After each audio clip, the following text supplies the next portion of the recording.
We have a very interesting and challenging study in front of us because, of course, we're going to be dealing with something that's very important to us in terms of our future, but it's coming from a section of Scripture that has not been easy to understand.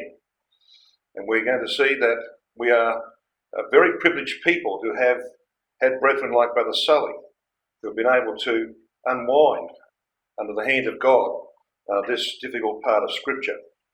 But we're going to open by looking initially at the land and the reforming of that land, the revitalisation of that land, and its reshaping to what it will be in the future and our inheritance in it, along with our children. That's where we're going to start in this series. And then in our second study, a little later on today, God willing, we'll have a look at some of the architectural details and the size and shape of the house of prayer for all nations. But then we're going to spend most of our time talking about what we will be doing and what people will be doing in that house. So then, let's start though with the importance of a vision. Proverbs chapter 29 verse 18, of course, is pretty well known amongst us, but it's also very important. It's the passage which speaks of the necessity of a vision. Where there is no vision, now the word vision here, chazon in the Hebrew, means mental sight, from chazar, to gaze at, mentally to perceive, therefore to contemplate with pleasure, to have a vision of something. Where there is no vision, the people perish. And of course the translations say that could be rendered differently. The word in the Hebrew for perish, para, means to loosen, to expose, to dismiss. Rotherham says a people is let loose. Young's literal says, without a vision is a people made naked. And of course we're reminded of Revelation 16 and verse 15, where our Lord Jesus Christ says that we should hold on to our garments, keep our garments, lest we be found naked at his coming.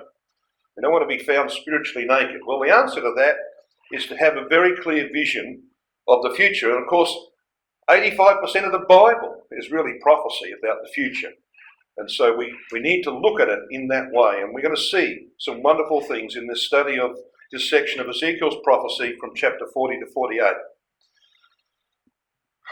So what kind of vision can this study create?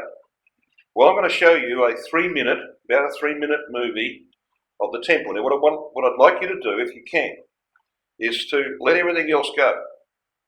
Imagine that you are there in the kingdom age, that the temple is complete, that you are there, hopefully, as one of the immortal priests in this temple, and this is you watching the worshippers come into this place on the north side of the house. Just try and imagine that. So for another 3 minutes or so, we're going to take you there, and then we're going to come back and deal with the detail.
indeed, what a privilege it will be, brothers and sisters, to serve in that house.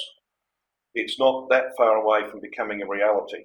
If Christ comes when we expect him to come, and we know that that's going to be pretty soon, that's just 50 years away. 50 years to the reality of these things. And you and I will have been immortal for close on 50 years by the time that this house is open for worship. So we're looking for that transformation of nature, which we know will be given to the faithful. They will become the cherubim, the vehicles of Yahweh's judgments in the earth. They will do all the things required to establish the kingdom of God over a period of 40 years. And then, brothers and sisters, they will take up their role in this house. We want to have a look at our role in this house and see where we fit into the scheme of things. We want to learn the lessons of this house. So that's the point of our study here on a house of prayer for all nations. Now let's have a look at the way that this land is going to be reshaped. We have some prophecies that are very clear about this.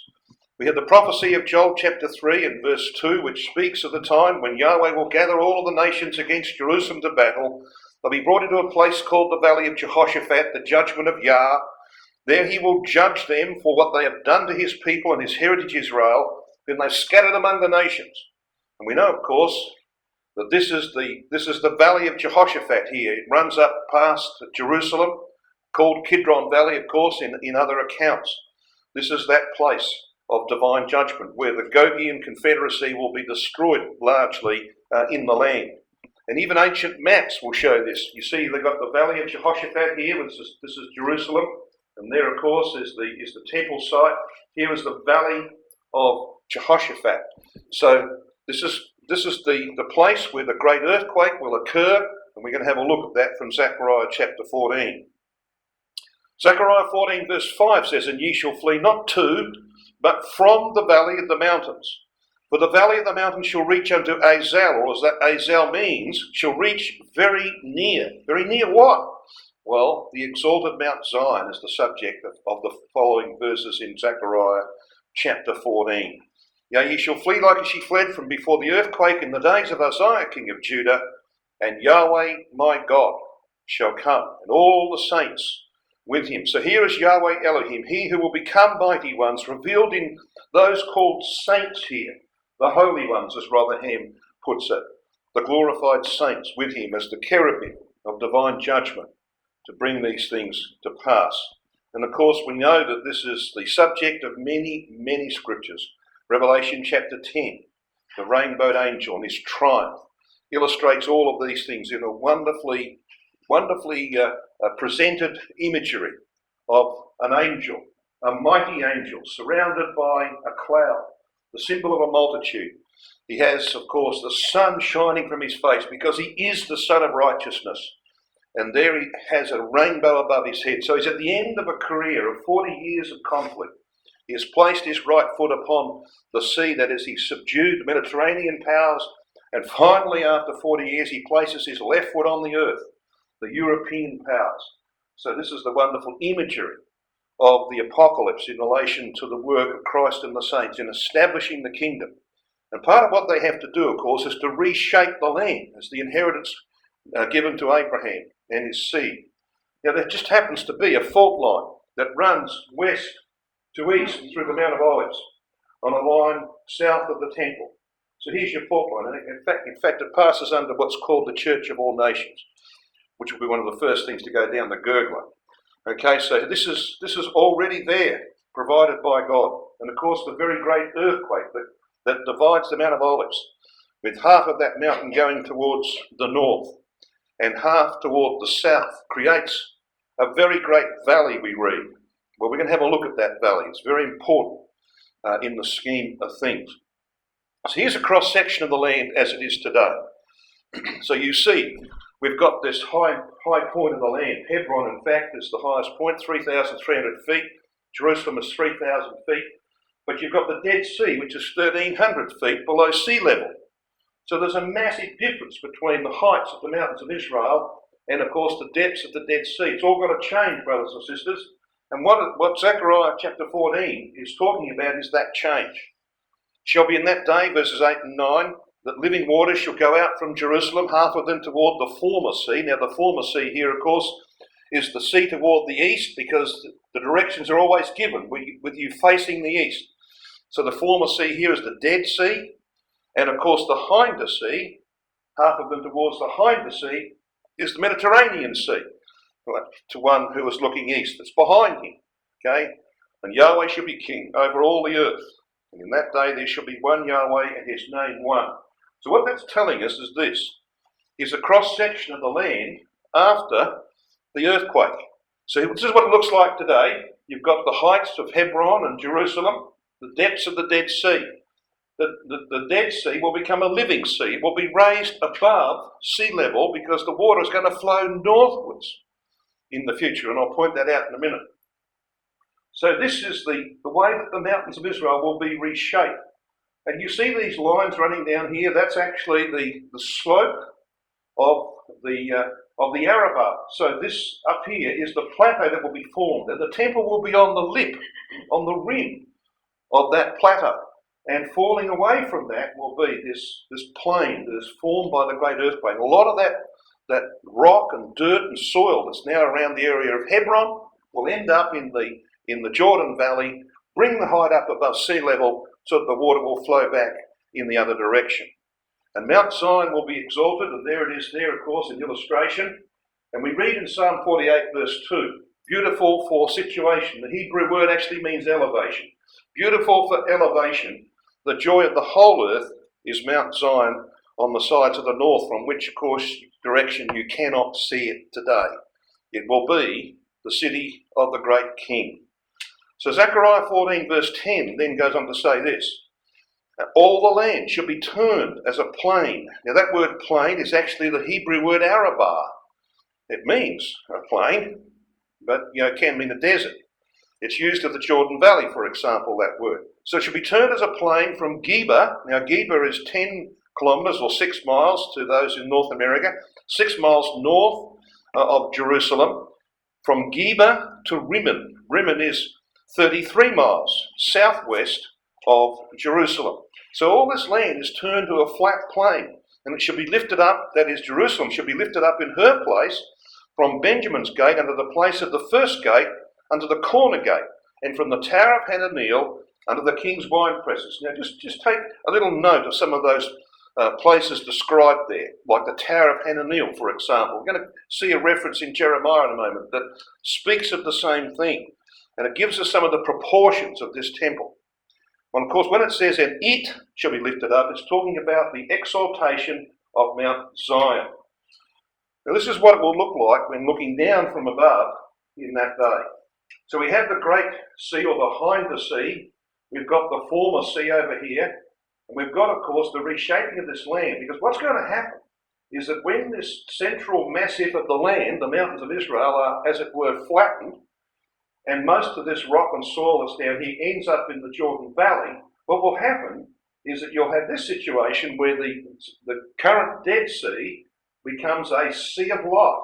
And in actual fact, if you can follow the blue, see the blue going up here, the water is actually going to flow out, as we were told in Zechariah 14, into the sea, into the Mediterranean. So it's going to go back in the opposite direction to what it flows today. Now, why is that important? Well, it's important because of the parable of the River Jordan. Jordan, the descender, is the parable of human life. It comes from the waters of Hermon, the snows of Hermon, which come into the Sea of Galilee, which is teeming with life, and then it follows the serpentine course down to the Dead Sea where nothing lives, and it passes on the way a city called Adam. See? That's the problem, isn't it? That's how we all go. We go through Adam to the Dead Sea. Well, it's all going to be changed in the kingdom age. The land itself will teach important lessons. And so the water will flow back through the city of Adam, because what God has done through Christ and will do for the next 1,000 years of his reign is to reverse that process and to end the curse upon man. So this is the marvellous things that will happen here. Now, I want you to take notice of this place down here. This is on the plain. It's Yahweh Shema. We're going to talk about Yahweh Shema as we proceed in our studies, and we're going to see how important that is to mortal worshippers. It will look like this. This is of course, this is on the back wall of this room. This is an artist's impression. Sister Bernice Essex painted this and you can see that the exalted Mount Zion is up here. You've got the temple, and we've got this slope, and then we've got this Arabah, this plain, which we've been looking at. It's pretty close to what we would expect to see in the future. So let's then have a bit of a look at inheritance. We've seen the reshaping of the land. It's very important. Let's have a look now at inheritance in this land. I want you to come to Isaiah 65, because this is a reference to the inheritance that Yahweh provides for his people Israel. This is the mortal population of the land in Isaiah 65. And we read, of course, of a new heavens and a new earth in verse 17. And the new heavens is the government of Christ and the saints. The new earth, of course, is a populace who will be responsive in that day. So that's why it's a new heavens and a new government and a new responsive people as a result of the divine judgments that have swept the earth clean of all of the carnalities and rubbish of man. We read about that in verse 17 of Isaiah 65. For behold, I create new heavens and a new earth, and the former shall not be remembered nor come into mind. So the things that are so important to man today, all their stuff, their celebrities, their achievements, all of that will be forgotten. We'll be in a new era entirely, a totally new era. And so it goes on to say in verses 18 and 19 that Jerusalem will be a rejoicing and Israel a joy to all peoples. In verse 20, we find that mortal longevity is greatly increased. It says, there shall no more thence an infant of days, nor an old man that hath not filled his days. For the child shall die 100 years old. Now, think about that, Someone who dies at age 100 and that age will be considered a kid. Oh, poor fellow. He was only a child when they're burying him. Well, people are going to live for hundreds of years, maybe going back to the times of the pre-flood era, the times of Methuselah, for example. Verses 21 and 22 talk about them building houses and planting vineyards without fear of plunder by enemies. And verse 23 says they will not labour in vain or produce offspring for trouble, because that's what people do today, don't they? They're labouring in vain because what they're trying to build is going to be destroyed very shortly or taken away from them in the terrible events that will transpire when we are removed in the time of trouble such as never was. Yeah, it'll be taken away from them. And of course they bring forth children for what purpose? Most of them for trouble. So that's not going to happen in this era. It's all going to be different. And they will be in harmony, of course, with Yahweh, which is why they will receive these blessings. It says in verse 24, it shall come to pass that before they call, I will answer. And while they are yet speaking, I will hear. What does that infer to you? God doesn't answer people who are wicked and corrupt. It means that this people are changed. And so God is there for them. And of course, when it says that he will be there for them, brothers and sisters, just remember that means you and me. God won't personally do that. Christ will send agents to deal with these people in the land and outside the land. That's you and me. That's our prospective work in the future. And of course, it then speaks about violence being eradicated from the land and indeed from the whole earth. So there's the inheritance of Israel. So here's the inheritance promised to Abraham, where the tribes of Israel will be settled. The land will be divided into equal cantons or divisions of equal width, running parallel east and west. And it's a very fascinating thing, of course, that when you look at the land, it is designed in a way that you and I probably wouldn't design it. It's bounded north and south by the Euphrates and the Nile. We read that from Genesis 15, verse 18. And from sea to sea, Mediterranean, to the Persian Gulf, from Psalm 72, verse 8. Now here's the resettlement of the 12 tribes. And over each tribe, one of the apostles will rule as a prince. But we've just read in Ezekiel 45, verses 1 to 8, about this section of the land, the Holy Oblation, and we'll come to that in due time. But north of the Holy Oblation, this is the area of Christ and his saints, and of the temple, which is right there, there are 7 tribes to the north, beginning with Judah, going up to Dan. And there are 5 tribes to the south. Why would you do that? Why not have 6 above and 6 below the Holy Oblation? Well, you see, this is Abraham's land. And the promises to Abraham have a number. God made 7 promises to Abraham, did he not, in the course of a lifetime? The first of those has 7 clauses, and the last one is filled with 7s. 7 is the Abrahamic covenant number. And of course, what God is saying is, if you want to be in this land with Abraham, then you can be here on the same basis as him, on the basis of faith. But it will be because I'm shown grace. That's why you have 5 below. 5 is the divine number for grace. So this land is inherited by people who are in Abraham by divine grace. That's what he's teaching, just in the very structure of the way the tribes are settled. 7 above and 5 below. Yep, that's the basis. An inheritance in the land depends on belief in the Abrahamic promises and divine grace. So this is how the tribes will be settled. This is the message of Ezekiel 48 and 47. This is what we read in that 48th chapter of Ezekiel. There's the 7 above, Judah, right up to Dan, and then you've got Benjamin, south of the Holy Oblation, right down to Gad, who's in the far south of the land. And we're going to see why this is important a little later on, because you see, God knows the heritage of all of these Jews who will end up in this land in that day. Now, obviously there's been a lot of mixing up and confusion over time, but God knows which tribe they actually belong to. And that's the area of the land that they are going to have to inherit or inhabit. They're not going to be able to pick and choose. So if you belong to Dan, you can't pick down here. You can't go down to Gad. You can't take over Judah. You can't go to Judah's inheritance. You stay up in the inheritance given to the tribe of Dan.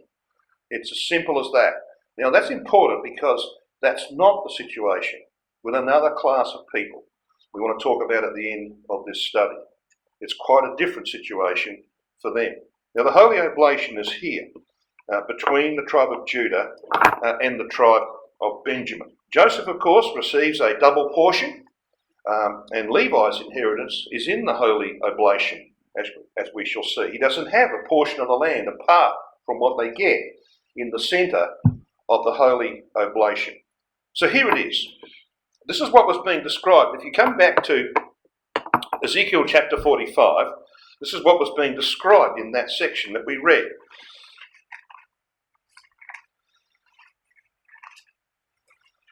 It says in verse 1, "Moreover, when ye shall divide by lot the land for inheritance, ye shall offer an oblation." So that's how we get this idea of holy oblation. Oblation simply means a present. The Hebrew word teruma means a present. It is used of the heave offering, for example, something presented to Yahweh. So it's an oblation unto Yahweh, and holy portion of the land. The length shall be the length of 25,000 reeds. Now, I think I recall that in the reading from the translation that was being used for the reading, that it was cubits. Well, that's not correct. Okay, cubits is not correct. It should be reeds. And we're going to see the difference, the massive difference between reeds and cubits. And there are places where the translators have put cubits and they should have put reeds. Okay, we'll find out those as we proceed. So if we have here 25,000 reeds, then this is an area 56 miles square, because it is square. So 56 miles approximately, or very close to that, or 90 kilometres for those who use the metric system. So 56 miles square holy oblation, and it's divided up into 3 parts, as we're going to see. Now it occupies nearly all of Judah's ancient territory. And that's important. You know why? Because in Zechariah 2, we read, in verse 12, that Yahweh will inherit Judah. Yeah, so Yahweh, the holy oblation given to him, is actually in Judah's ancient inheritance. Yahweh inherits Judah, and Judah is shuffled north, pushed north of where they used to be in the land. So that's why we have this area taken over by God, as it were. Now it has, of course, a purpose. It's set apart for divine worship. Zechariah 2:12, divided into profane section. Now by profane, we don't mean, there's no evil intent in the word profane. It simply means common. So a common area. So profane or common, holy area, and a most holy area. So there are 3 sections to it, as you can see. The southern section, this is the common area, is for the city Yahweh Shema. housing the worshippers who will come to worship in the temple, which is up here, on the border between the portion of the sons of Zadok and the portion of the Levites. The central section is for the Levites, the mortal priests, who will do most of the hard and bottom end labours of the temple. You know, the stuff that you give to the lower order of priests. We'll go into that a little later on as well. Whereas the section to the north, the holy portion of the sons of Zadok, is for the immortal priests. Now, east and west of the holy oblation, you have a portion. You have what's called the western residue and the eastern residue, which goes for a long way. In fact, it goes out, I think, to the Persian Gulf. So, what's this portion for? Well, it's called, in Ezekiel 45, verse 7, the prince's portion. As we read that, didn't we? Look at verse 7 of Ezekiel 45. And a portion shall be for the prince on the one side and on the other side of the oblation of the holy portion. See, so it's unmistakable. It's telling us that this is the portion given to Yahweh, but this portion to the west and this portion to the east is given to the Lord Jesus Christ. So what's he going to do with that, do you think? What do you think Christ is going to do with this portion of land? Far too big for one, isn't it? Well, he's not going to have it for himself, because he's going to give a portion of that to the saints, brothers and sisters. That's where our inheritance is going to be in the land promised to Abraham. Not amongst the tribes. Our inheritance is going to be to the west or to the east of the holy oblation. Now let's dig down in some detail, shall we? Let's get your grey matter working here. I want you to come to Ezekiel chapter 46 and verses 16 and 17.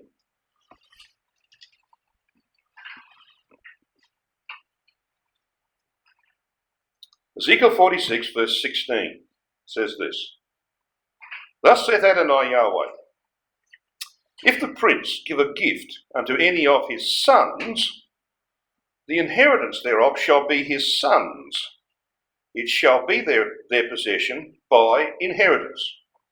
But if he give a gift of his inheritance to one of his servants, then it shall be his to the year of liberty. After it shall return to the prince, but his inheritance shall be his sons for them. Now we're going to go through those two verses and see what they mean to you and me. So sons and servants are differentiated in this passage. And clearly, from what we've just read, sons are superior to servants. Now what would you call yourself today? Well, you'd call yourself a servant of Christ, wouldn't you? Yes, and that's what I am. We are servants of Christ. But we're also sons. We'll show you that. We're also called sons.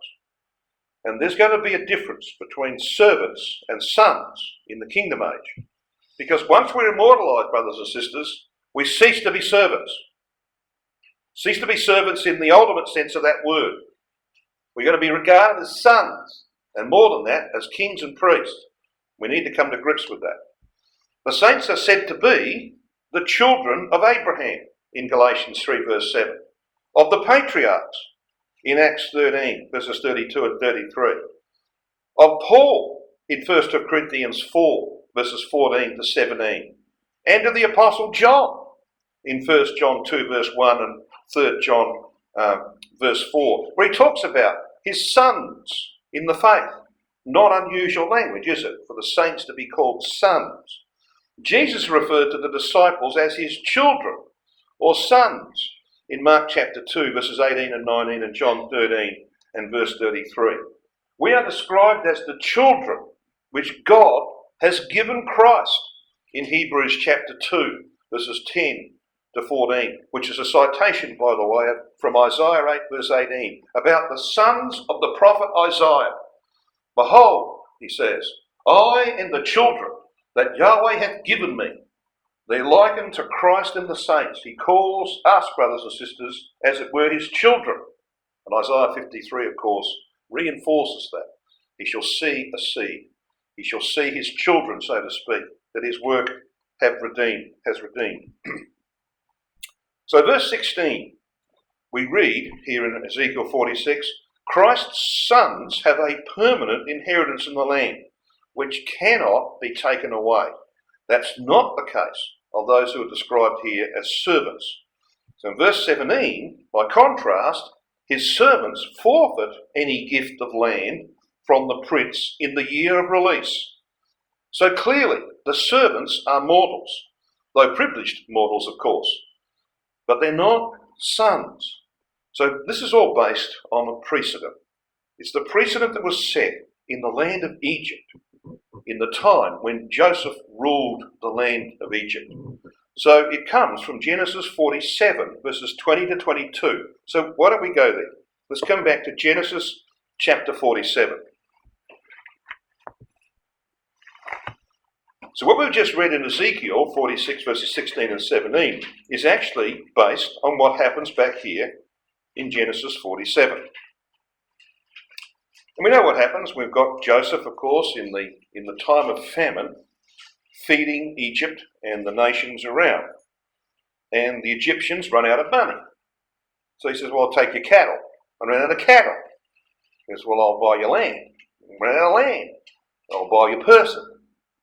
So he buys everything for Pharaoh, who in the type, of course, is the type of Yahweh. This is Joseph representing Christ in his rulership in the kingdom age.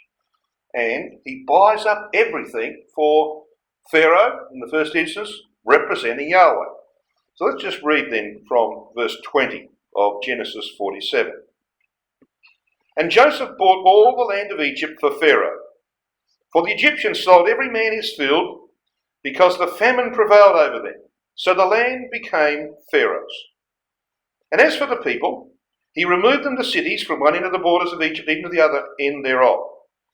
Only the land of the priests bought he not. The land of the priests. So what's this word priests then? Well, here it is. It's the Hebrew word kohen. It means a priest, but it can also mean a principal officer, a prince, or a chief ruler. The first occurrence is in Genesis 14, verse 18, right? Yeah, Melchizedek, priest of the Most High God. But you find it also used, rendered this way, chief rulers. You find the word in Job 12, verse 19, rendered princes. That's why in the margin of my Bible it says, for the word priests, the alternative is princes. So what are they? Well, they are princes and priests. What does that mean? It means they are king priests, does it not? Yes, this is the type for the saints in the kingdom. Joseph is the type of Christ as the ruler of the whole earth, right? And he has these princes with him. Now, when they have a need for food, they don't have to give up their land. See what it says here?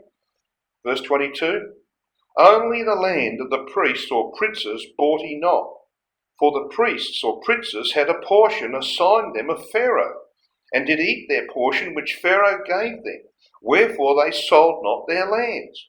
Now this is emphasised in verse 26. Look at verse 26. And Joseph made it a law over the land of Egypt unto this day that Pharaoh should have the fifth part. Fifth part? Yeah, it's all about divine grace. Except the land of the priests only, which became not Pharaoh's. In other words, brothers and sisters, when Christ gives you and me, by the grace of God, an inheritance to the west or to the east of the holy oblation, it will never be taken from you for eternity.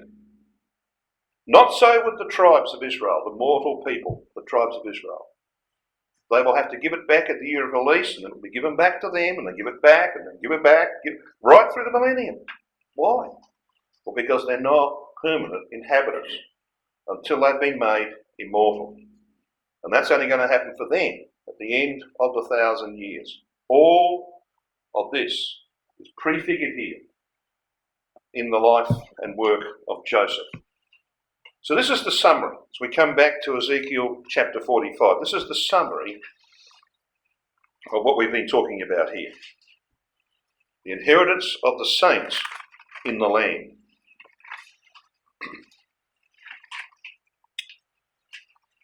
Now there's the passage I'm going to highlight at the base of this slide, Ezekiel 45 and verse 4. So we've looked at the Holy Oblation in the early verses of this chapter. So come to verse 4. The holy portion of the land shall be for the priests, the ministers of the sanctuary, which shall come near to minister unto Yahweh. Now, I'm going to stop there, because in one of our studies we're going to consider the priesthood. There's two orders of priests. There's the immortal priests, the saints, and there's the lower order of priests, the Levites, mortal Levites. Now, the mortal Levites do not come near unto Yahweh. The only priests that can come near to Yahweh, which means, of course, to go into the most holy, to come near the altar, which is in the centre of the most holy, the only priest that can do that is the immortal priests, the sons of Zadok. So that's what it's referring to here. This is not the lower class of priests. This is the higher order of priests. So what does the end of verse 4 tell us about them? And it says, it shall be a place for their houses, and an holy place for the sanctuary. So what is being referred to here is this top portion of the Holy Oblation. There's the Holy Oblation, this green top portion on our illustration. This is the holy portion of the sons of Zadok. What we're being told is that they have houses here. Now their inheritance is west or east, but they have why would they have houses there, do you think? Well, because you see, they're going to come and serve in the temple, which is down here on the southern border of their portion of the Holy Oblation. Now, I'll tell you what these houses won't have. They will not have kitchens. They will not have bedrooms. They will not have bathrooms. All right? They'll have nothing that's necessary for mortal life. That will be provided down here in Yahweh Shema for mortal worshippers who will need kitchens and bathrooms and bedrooms. But saints don't need any of that.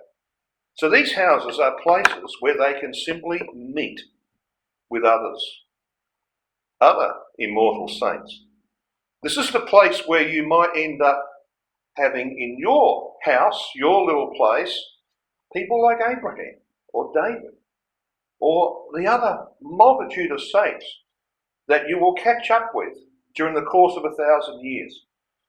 This is the place where you'll sit down together. And you can do that 24/7, as they say, in the modern world. Because you won't need to sleep. You won't need to eat. You probably will, because saints can. But you won't need to. And you won't need to go to bed because you're tired at the end of a long day of conversation. You'll be ready to go on and on and on until you've called up for duty in the temple.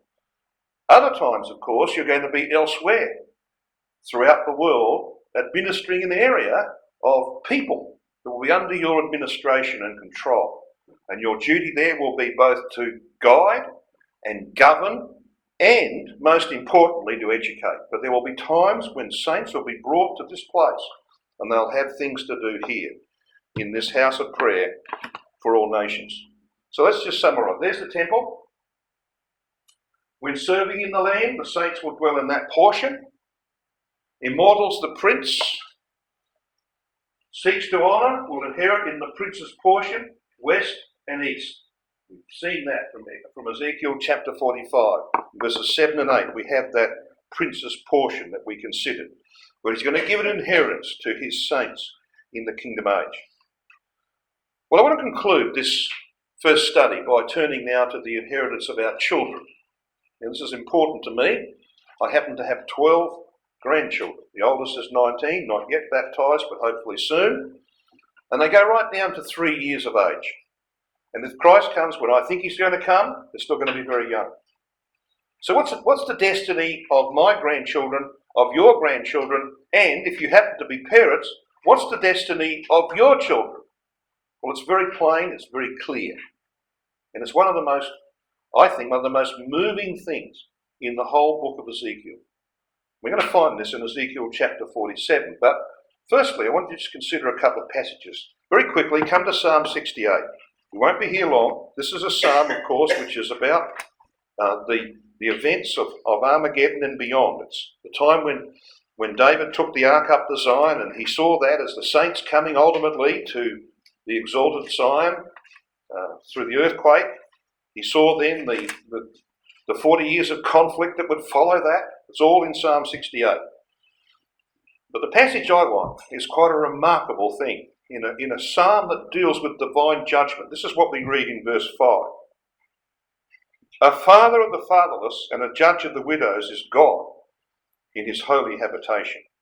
God setteth the solitary in families. He bringeth out those which are bound with chains, but the rebellious dwell in a dry land. And then he goes on to speak about how he brought Israel out of Egypt as the pattern for what's going to happen in the latter days. He brought the parents and the children. He's going to do the same again. And in fact, there's even going to be people there that are called fatherless. Interesting, isn't it? He's a judge, but he cares for the fatherless and the widow. Now the next passage I want you to come to is Isaiah 40. Because Isaiah 40, verses 9 to 11, also speaks eloquently about where our children are going to end up in the divine scheme of things. Now we know, of course, that Isaiah 40 was the basis of John the Baptist's preaching in the first century. And therefore, you could argue that the context is about the first century. But a little careful reading will show you that when we read from verse 9 onwards, it's not about the first century. It's about the 21st century. Verse 9 says, O Zion that bringest good tidings, get thee up into the high mountain. O Jerusalem that bringest good tidings, lift up thy voice with strength. Lift it up, be not afraid. Say to the cities of Judah, behold your God. Well, up to that point you could say, well, that could apply, couldn't it, to Christ coming on the scene. He came into the land of Judea. It could apply to that. It doesn't. You know why? Because of the next verse. The next verse says this. Behold, Adonai Yahweh will come with a strong hand, and his arm shall rule for him. Behold, his reward is with him, and his work before him. That tells you it's about the second advent of Christ. It's about the time when he comes to bring judgment. His work is before him, and he comes with rewards for his saints. He didn't do that in his first advent, did he? Came to be crucified. So this is about his second advent. So read on to verse 11. This is about Christ. He shall feed his flock like a shepherd. He shall gather the lambs with his arm and carry them in his bosom. Now, it doesn't mean four-legged lambs, does it? Christ's not going to go around carrying four-legged lambs. It's about him looking after the children, caring for the children of his people. He goes on to say, he shall gently lead those that are with young. There are going to be sisters who, when the angels come knocking on their door, will be pregnant. But not, still months away from giving birth. There are going to be people like that. He's going to care for them too. There'll be mothers with young children, very young children at that time. Going to care for them too. So come then to Ezekiel chapter 47. Because here's the third passage that deals with our children in the future. It speaks about an inheritance prepared and given to the children. This is what it says in Ezekiel 47. And we're going to read from verse 21. So shall ye divide this land unto you according to the tribes of Israel. So what precedes it in chapter 47 is the division of the land amongst the tribes of Israel. Then verse 22 says, And it shall come to pass that ye shall divide it by lot for an inheritance unto you, and to the strangers that sojourn among you. I want you to notice the language. Strangers, what does that mean? Well, they're Gentiles, for a start. They're not Jews. So the strangers that sojourn. Sojourn, you only do that when you haven't got a permanent residency. Okay, so these are not immortals, as we're going to see. Because it also says they shall beget children among you. And we know that immortals will not even have the capacity to bring forth children. That's gone. So this is going to be mortal people who beget children among you. And it says, And they shall be unto you as born in the country among the children of Israel. Now this can't just be any people, can it? It's got to be a special people. And you're going to see they are a special people. Yes, they are a special people. They're the children of Christadelphian families. who are too young to be held responsible or accountable at the coming of Christ. Young children, maybe teenagers will be involved. Children of that ilk. And if one of their parents goes into the kingdom, they will have an inheritance in the land of Israel, among the tribes of Israel. It says, and they shall have inheritance with you among the tribes of Israel. That's pretty good stuff, isn't it? It says they sojourn, but they're counted as Israelites. They sojourn, but they are counted as born in the country. As good as being born in the country. Well, there's something else here. Because the next verse says this, that it shall come to pass that in what tribe the stranger sojourneth, there shall ye give him his inheritance, saith Adonai Yahweh. Now, the Jews who are in these 7 tribes to the north of the Holy Oblation, and these tribes, the 5 of them to the south, they can't do this. If you belong to Gad, you can't say, well, look, I don't like this place here. I'm going to go and get into Benjamin's territory. Sorry. If you belong to Gad, you stay where Gad's got his inheritance. Simple as that. But not these people. These people can settle anywhere among the 7 tribes to the north, anywhere among the 5 tribes to the south. So who could they be? To be that privileged? Well, it's pretty obvious who they are. They're the children of Christadelphian parents. And Brother Roberts believed that. This is what he wrote in the Ambassador, Volume 3, page 185. As to the children who may be alive when the Lord returns and sends for the members of his household, the question is, will not provision be made for the household of the faithful? If we are to judge from the deity's operations in the past, we are justified in expecting that this will be so. Respect has always been shown to the kindred of those who have been the objects of divine regard. Noah's family is one instance, Lot's family another. His sons-in-law were by command of the angels invited to escape the impending judgment, but laughed the invitation to scorn. Rahab's family was spared from the destruction that befell Jericho. Is it not possible that similar favour will be shown when the greatest judgment of all arrives? Is it not possible that households may be invited to accompany the saints eastward? As a matter of course, the saints alone are called to judgment, and they alone enter the kingdom of God in the sense of obtaining the life, honour and glory of it. But mortal subjects will have to be provided for as well as kings and priests.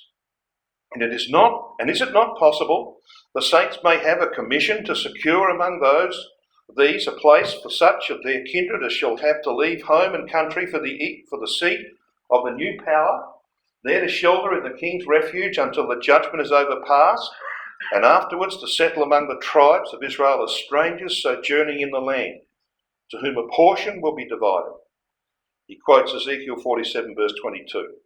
If so, all difficulty about the children would be at an end. Now, a very brief timeline. I haven't got time to take you to this passage, but this is what's going to happen, brothers and sisters. There will be 1 year of judgment. You can prove that from Exodus chapter 40.